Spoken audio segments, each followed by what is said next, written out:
ನಾಲ್ಕು ಒಂದು request sir, ಇದು ಒಂದು ಬಾರಿ ಹೋರಾಟ ಮಾಡ್ಕೊಂಡು ಬರ್ತೀವಿ ಸರ್.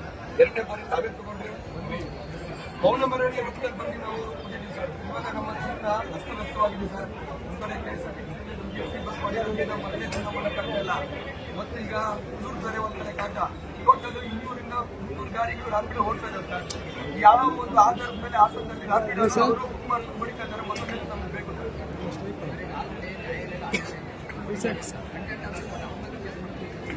ಕಠಿಣವಾಗಿ ಮಾಡಲೇಬೇಕು.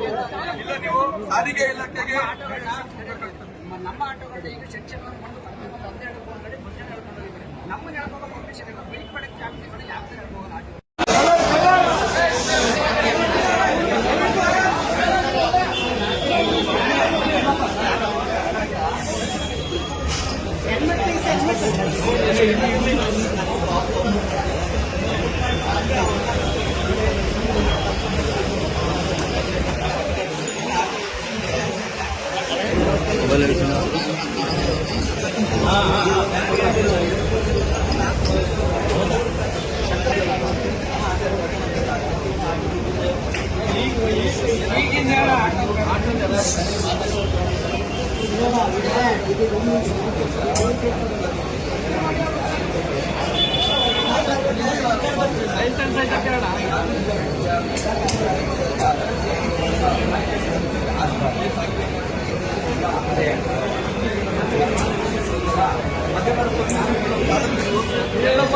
ಯಾವುದೇ ರೀತಿಯಲ್ಲಿ ಎಲ್ಲ